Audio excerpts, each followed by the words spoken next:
Good morning, everyone. StreamYard says I'm live, so I'm going to trust StreamYard and assume I'm live. Great to have you back today to look at another view of today's Wall Street Journal, the nation's best newspaper with the nation's best news. And I think it's the least biased news, and I hope you agree with me today, and I hope you find a few items that are interesting, and I'm sure you'll find some input that you might want to add to this and answer some of the questions. I'd appreciate it. So first of all, big news yesterday that's the littlest news you've ever seen. Standard & Poor's 500 level eclipsed February's all-time high late in the day yesterday. Now, just before it closed, it went down just a little bit, so it ended up shy of the record. So think about this. This country has just went through the largest financial hit it's ever taken. Okay, in size of market hit, by the way. Probably not percentage based on the Depression, but a huge financial hit. The markets were roaring in February, and the markets right now are back to February's level. So let me ask you a question. Did you know this? I bet you a lot of you did not know this. So why not? Well, who's reporting it? Have you seen it? And by the way, I went over to CNN today, CNN.com, and looked. Scrolled. It's a long scroll. But by the way, Fox and CNN, they all do this. You scroll forever, and the news items go 100 deep. But I went 50, 60 items deep. It's not even in today's news. Huge news. So, being back to February's level means the financial markets really have trust in the future. They believe going forward things are going to be okay. That tells you a lot about the country right now. So, by the way, the markets were up August 3.3%. In 2020, the markets are up 4.6% so far. So, the point I wanted to bring out here, I know a lot of times Trump says, that the media is liars. So can you lie without saying anything? If you fail to speak up, are you lying? That's an interesting ethical question. I'm smarter people than me have tried to raise. But I consider it a lie when you're silent when you should speak up. In the area of justice, when you don't speak up, we would say that's a crime against the victim when you fail to speak up for that victim. But if it's the country involved and you're failing to speak up for the country and say, look, here's what the financial markets are saying. There's lots of news on what the virus is doing. Though since it's dropped off a bit, since the numbers are dropping, because it's not titillating like the media loves, and it doesn't drive clickbait. But interesting day yesterday. We'll see if it goes over February's record levels today. It might make it. I'll go on to, they like Kamala Harris, so that may help things once that decision's been made. But so the question is, can the media lie by just burying a story? When they bury it, is that a lie, or just their discretion, it wasn't as important a story? Interesting that I didn't look. Some of you might want to look, see if the conservative news outlets, like a Fox News more on the right, if they covered this story because it's good for their side. That might be an interesting perspective to look at. And there are websites out there that actually compare how the neutral right, far left media outlets carry that. Second article, Wall Street Journal was cheering for Kamala as announcement as VP. So they perceived this fairly well. A quote from a Wells Fargo public affairs, head of public affairs for Wells Fargo. He says, quote, I think she is a reasonable, rational person who has worked in the system. Is she a progressive? Yes. Is she someone who wants to burn a building down? No. So I thought that was interesting. They see her as a progressive on the Wall Street, which, by the way, a lot of the news outlets the other day, especially the left-leaning news organizations, portrayed her as a moderate, which anybody with any kind of sense, whether you like Kamala or not, and whether you're a Democrat or not, to portray her as a moderate is a real stretch, a really stretch. And I'd like to hear how you did it, by the way. Yeah, maybe you can convince me. So, so the question here is, do you think the president, vice president pick affects our markets much? We'll see again today. I mean, we had a great market yesterday. Did it go up because she was picked, or because the decision was over and it's not a big decision? We'll see. You know, a few times people jumped into that and predicted. Remember when Paul Krugman, the columnist with the New York Times, economist Paul, I should, because he's an economist, and I want to put that in front of his name because it means a lot for what he did. But he predicted a huge market crash when President Trump took office. And was he wrong? He was dead wrong. Of course he was. And of course he has lots of hem-hawing about it, but huge embarrassing prediction that he made, that he predicted that they would look at Trump as being chaotic, and markets don't like chaos. Interesting enough, Trump has been somewhat chaotic, but measured at the same time, if you can understand that. So he makes quick decisions, backs off on a lot of them, and I think Wall Street has learned how to deal with him and how to deal with his quick decisions. I don't think they respond as much as they would to somebody, some other president. So, so again, an observation: the market builds in the future. So, you know, going forward, you know, which president actually takes the reins in January would be built into the market already in many cases, unless something dramatically changes. If Biden bows out, all bets are off. You know, that would be a dramatic, chaotic event. But generally, don't expect news swings to swing the market dramatically. Wall Street's figured out how to handle this in the future. So, police budgets. Remember all this defund the police? So, whenever you see these comments, headlines and speeches are real easy. The hard work is in the back room when you get in the room with the spreadsheets and the police budget, and you say, okay, now we're going to cut this in half. How are we going to do this?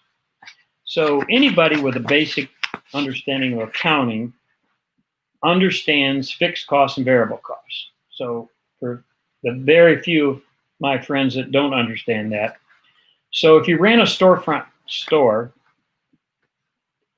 double description there, apologize, you'd have fixed costs and variable costs. Now, to make it real simple, fixed costs would be your rent for your building and your utilities. Those bills come in every month and you must pay them every month, or every 2 months, or every 3 months, but they come on a regular basis.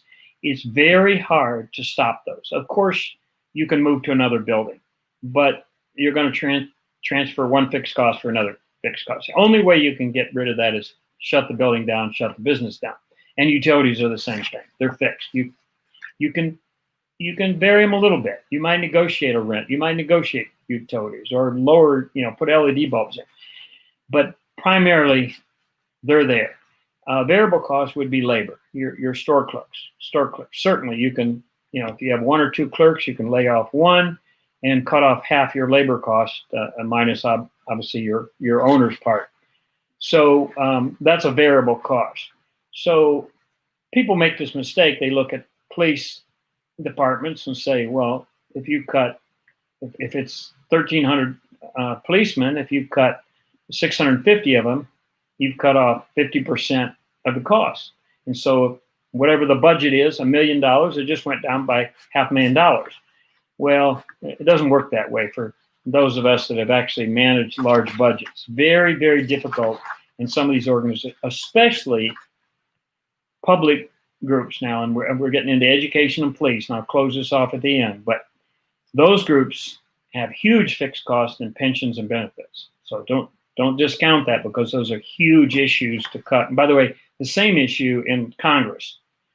When they start trying to cut the budget, better than half the budget is locked up in Social Security, Medicare, and other items. So New York City police budget is $6 billion. That's the operating budget, by the way. By the way, you wonder how that's increased since de Blasio's been in? Remember, this Democratic mayor, right? You'd think he would have been cutting it all along. It was $5 billion in 2015.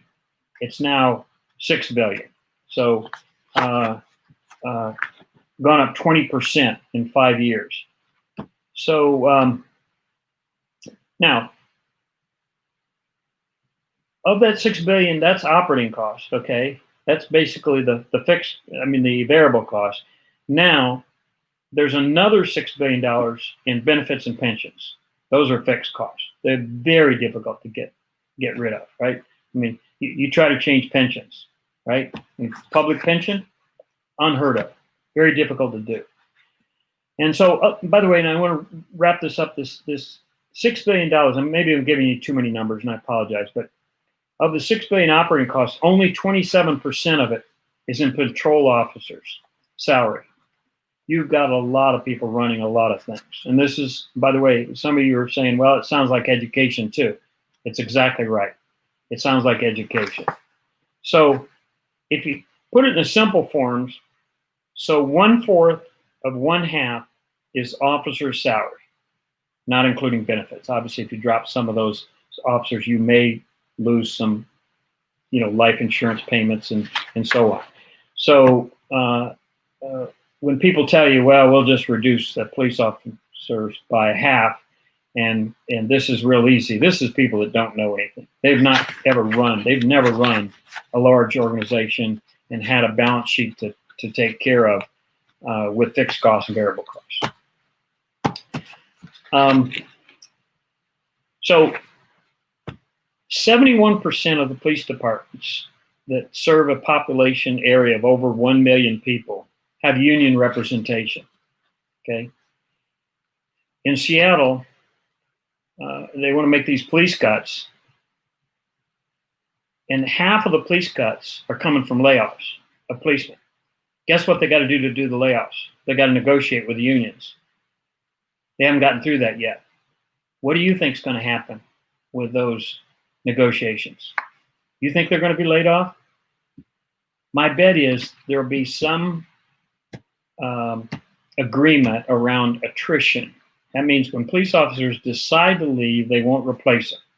Mark my words. Mark this down. We'll come back to it. Sometimes I've got a friend that says I'm too dogmatic sometimes. I'm pretty convinced of this because I know what public service unions are like, and I've read up on them too much. So not only is we have this problem with this fixed versus variable budget, we have the problem with the unions that are got to put their stamp on any agreement before they're all done. So interesting perspective on this police budgets. If you look at the issues in this country, and I want you to think about this. We've got a lot of education issues. And by the way, these are really issues that represent Black America, poor America. Okay? Either way, poor neighborhoods, Black neighborhoods have two issues, primary issues right now: education and police. So what's a common denominator in both of those? You got to go through the unions. And if you got to go through the unions, you got to go through who they support, the Democrats. I was going down the street the other day, and you might have seen this in your town. I see a sign for someone running for city council, and it says supported by the police or supported by the firefighters. And I think that's pretty interesting. And I think of that, and I think, what does that mean? So when the city council person gets in there, when there's a pension benefit increase or a payroll increase, this person will vote for that, right? So this is the problem I have with and many of us have with public service unions, because they elect the very people who drives their salary and their benefits. And I think it's not a way to run the country. So who's running the country in the poor neighborhoods and black neighborhoods these days? Who has a chance to change that? The unions. Okay, we'll see if that happens.